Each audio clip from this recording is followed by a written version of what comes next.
So, blip is nou stambome en metings. So, hoe nou nog steeds? Hoe weet jy nou nog steeds watter is die beste bil?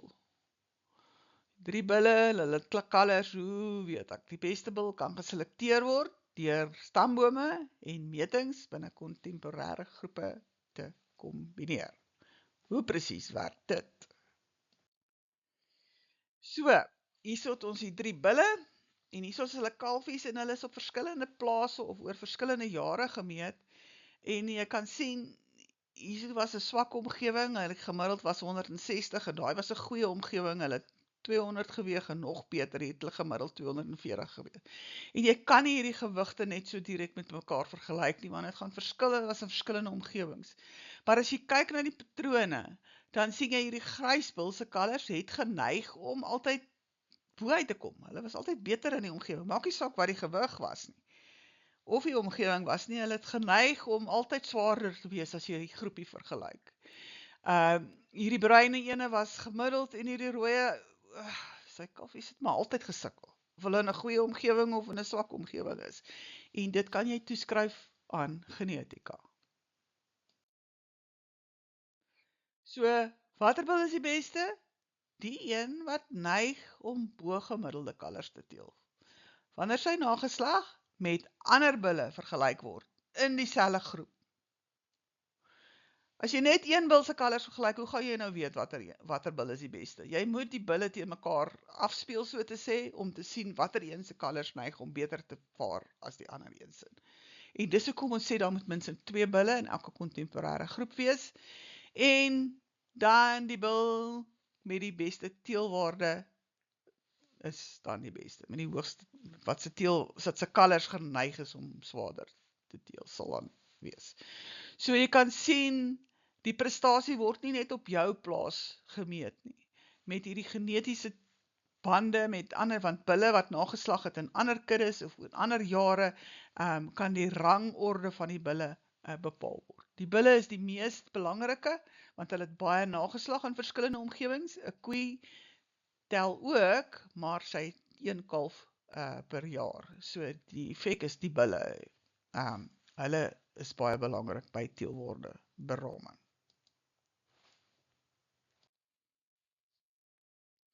As ons nou fyner wil kyk, hoe werk dit? So, dit is die afwyking van die groep gemiddeld word gebruik vir die teelwaarde beraming, nie die rou gewigte nie.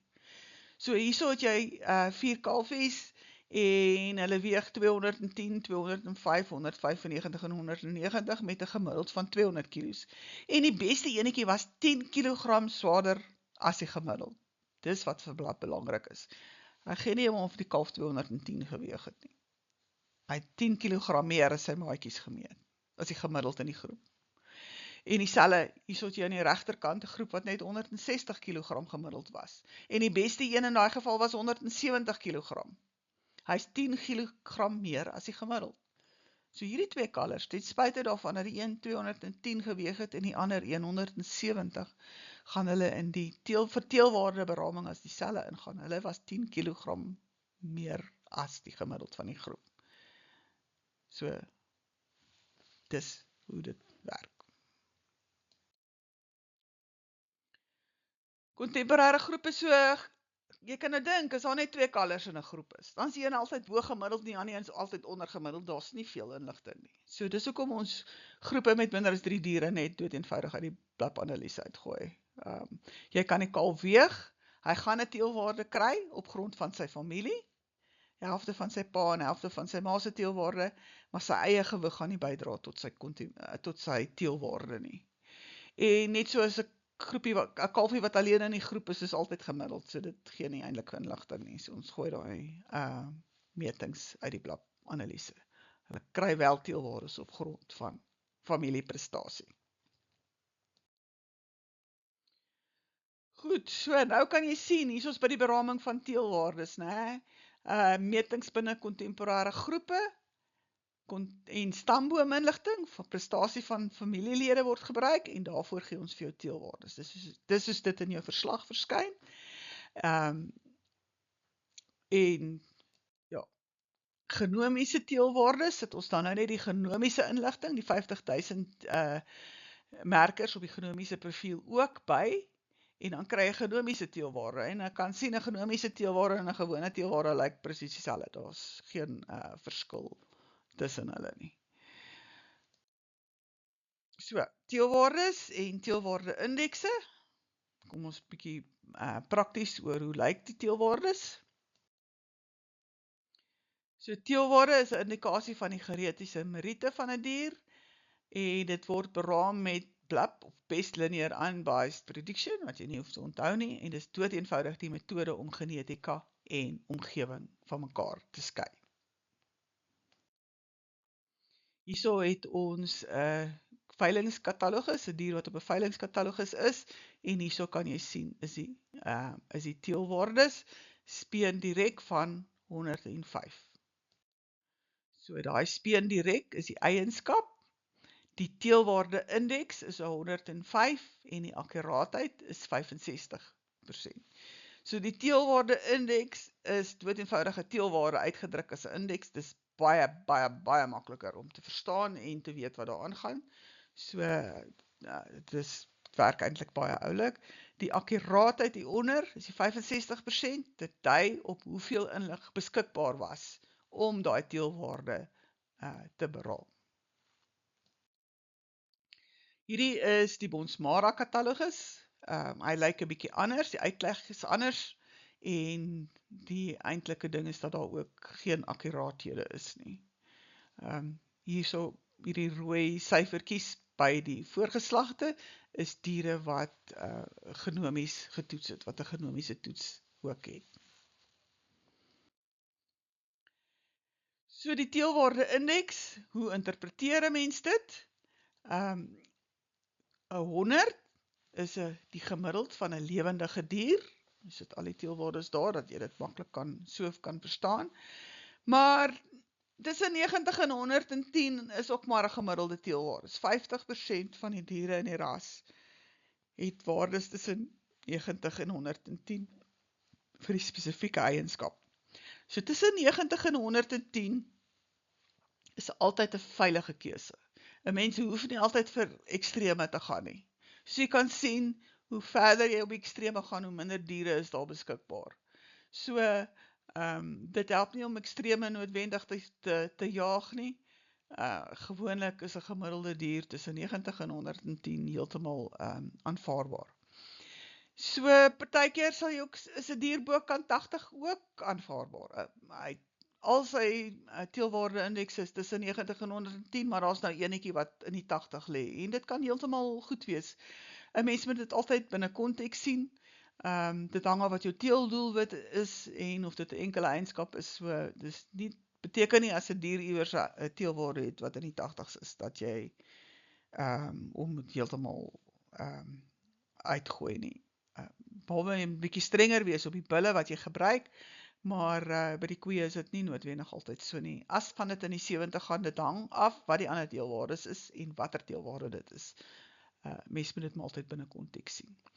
Oor die algemeen ook, is hulle so geskaal dat oor 100 min of meer in die rigting is wat jy wil hê. Dis nie 'n ding dat partykeer is 80 beter as 120 of wat ook al nie. Die meeste van hulle is goed, 'n mens kan dit nogal maklik sien, maar geboortegewig is die een om aan gewoon te raak. Jy wil oor die algemeen nie 'n swaar kalf hê nie, want hulle is geneig om vas te sit, en dit wil niemand hê nie. So eintlik wil jy 'n kleiner geboortegewig hê, en hy is met ander woorde gedraai. So 'n geboortegewig indeks van 120 beteken 'n piepklein kalfie. Okay. Hierso kan 'n mens dan nou prakties sien, hier's 'n dier met vers vrugbaarheid van 100, dis presies opgemiddeld. Dan het sy 'n koei vrugbaarheid van 87, hy gaan ondergemiddeld. So jy moet dan besluit of jy dit aanvaarbaar is vir jou nie, en die lanklewendheid is 116, hy is bo gemiddeld. So tussen 90 en 110 gemiddeld, ondergemiddeld onder 90, bo gemiddeld oor 110. Die akkuraatheid, Hier is 'n vetteelwaarde wat 8% akkuraat is en is baie laag. As dit minder as 40% is dit of 'n jong dier of hy's nie gebeet nie. En jy moet ook maar besluit, as dit 'n ou dier is met 'n lae akkuraatheid, jy weet niks is gemeet nie en dis nou nie juist baie betroubaar nie. Speen direk is 93% akkuraat, dis hoog akkuraat, enigiets hoër as 70%, en dit beteken gewoonlik daar's baie gemeete nageslag. So daai teelwaarde gaan in die omgewing van 109 bly. Want die akkuraatheid is hoog, daai 103 kan verander na enige iets toe. Daar's nie veel inligting gewees nie en hy's laag akkuraat. So die akkuraatheid is basies hoeveel beskikbare inligting daar was vir die beraming van die teelwaarde. En hierdie inligting kom van familielede wat gemeet is, met ander woorde stambome, metings van die dier self en van die familie en genomiese toetse. Dis alles wat bydra tot die akkuraatheid. En dis ook 'n aanduiding van hoeveel die teelwaarde nog kan verander. Soos ons gesê het, 5% akkuraatheid kan hy nog baie verander. As hy 90% akkuraat is, dan bly hy wel in daai omgewing waar hy is. Selfs 99% akkuraat mag 'n bietjie skuif, maar hy gaan beslis nie baie skuif nie. So die vlakke van akkuraatheid wat jy kry, as dit onder 30% is, eina, moet jy dit maar met 'n knippie sout vat. As al stambome inligting bykom, sal die akkuraatheid bietjie opgaan. As daar metings, die dier self gemeet word, sal dit opgaan. Nageslagmetings is die belangrike een. So hulle sê the proof is in the pudding. Hoe weet jy wat die dier teel? Jy kyk na sy kalvers. So nageslagmeting tel die meeste. En as hy by 90, 99, 80 kom, dan word jou teelwaarde hoofsaaklik bepaal deur nageslagmetings. Dan maak dit nie saak wat die stamboom in die eie inligting was nie.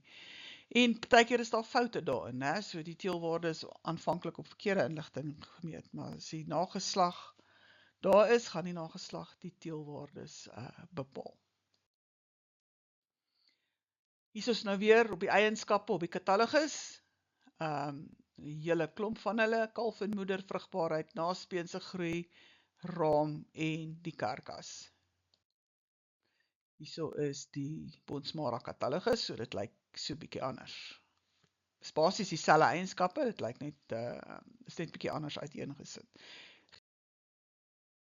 So nou kyk ons na spesifieke eienskappe. Hier is die kalf en die moeder. Geboorte direk 74, geboorte maternaal 128, speen direk 124, speen maternaal 108. So, wat beteken dit? In die eerste plek is daar 'n direk en 'n maternaal by al twee hierdie eienskappe. So, geboortegewig, die teelwaarde vir geboorte direk is die kalf se genetiese vermoë vir sy geboortegewig. In hierdie geval is dit 74. Dit beteken hierdie kalf is swaar by geboorte. Die geboorte maternaal is die koei se genetiese vermoë om die geboortegewig te beperk. Koeie het 'n genetiese vermoë om haar kalfie kleiner te maak of om homself nog groter te laat word. So 'n waarde van 128 beteken die ma het hierdie kalfie kleiner gemaak by geboorte as wat hy sou gewees het. So hy is swaar by geboorte 74, maar sy ma het hom bietjie kleiner gemaak sodat hy makliker gebore kan word. Speen direk het ook hierdie direk en die maternale komponent. So speen direk is die kalf se genetiese vermoë om swaar te wees in 'n waarde van 124, dis 'n swaar speenkalf. En die speen maternaal is die koei se genetiese vermoë om baie melk te hê en haar kalf swaarder te maak, sy gee hom meer kos, en of minder melk te hê, dan weeg hy ligter. So dit is nie net melk nie, dis haar kalf grootmaak vermoë, maar ons kan dan nou sien met 'n waarde van 108 hierso, is hierdie 'n bo gemiddelde moeder. So hierdie kalf met hierdie genetiese komponent is swaar by geboorte, maar sy ma het hom 'n bietjie ligter gemaak, en hy is swaar by speen en sy ma het lekker melk om hom ook nog swaarder te maak. So ons word dikwels gevra, hoe skei ons hierdie speen in die melk? Hoe kan 'n mens dit bepaal? En die maklikste is met so 'n voorbeeld. Hierso het ons 'n bil en ons sê hy is gemiddeld vir speen direk. Volgens sy stamboomindigting en sy eie meting was hy gemiddeld. En dan het hy klompie kalvers, dis die eerste generasie kalvers wat ons dit noem. So al sy kalvers en die patrone van oorerwing werk presies uit. As jy die koeie in ag neem, en dan is die genetiese deel wat aan die bil toegedig word, gemiddeld. Hierdie bil het gemiddelde teelwaardes vir speen en melk. En die probleem kom dan in die volgende nageslag. So die volgende geslag, hierdie geslagskalvers, as jy kyk na sy seun se nageslag, dan werk dit nog steeds uit. Die teeling werk presies 100% uit. Daai bil is gemiddeld. Sy seuns se kalvers met al die ander wat bykom, daai bil het gemiddelde gene vir groei. Maar as jy na sy dogters kyk, dan is daar 'n ander patroon. In hierdie geval dat die dogters weeg baie swaarder, die kalvers weeg baie swaar. Fenotipies weeg hierdie kalvers swaarder as die seuns se kalvers. So koeie verander hulle kalvers se gewigte. Hulle sit iets by, of hulle gee hulle te min kos, dan weeg hulle minder.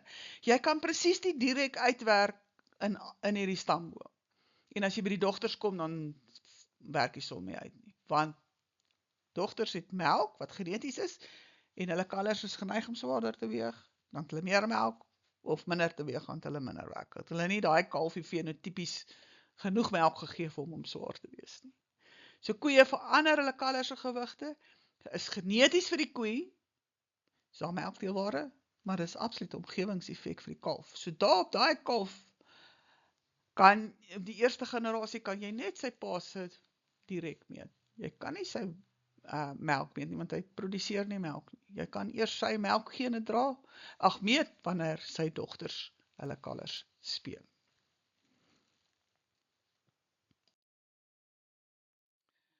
As ons kyk na die vrugbaarheidsteelwaardes, dan het ons 'n skrotumomtrek teelwaarde, wat gemeet word in die einde van fase D, die skrotumomtrek, en dis 'n mate van bilvrugbaarheid. Dit is dood eenvoudig die volume semen wat daar in die testis is. Versvrugbaarheid is die meters wat ons van julle kry, die ouderdom eerste kalf, want onthou dis binne in die kontemporêre groep, soos julle 2 jaar laat kalf of 3 jaar laat kalf, dis binne die kontemporêre groep. En dit meet vroeë kalwing in die eerste kalfseisoen binne in die kontemporêre groep.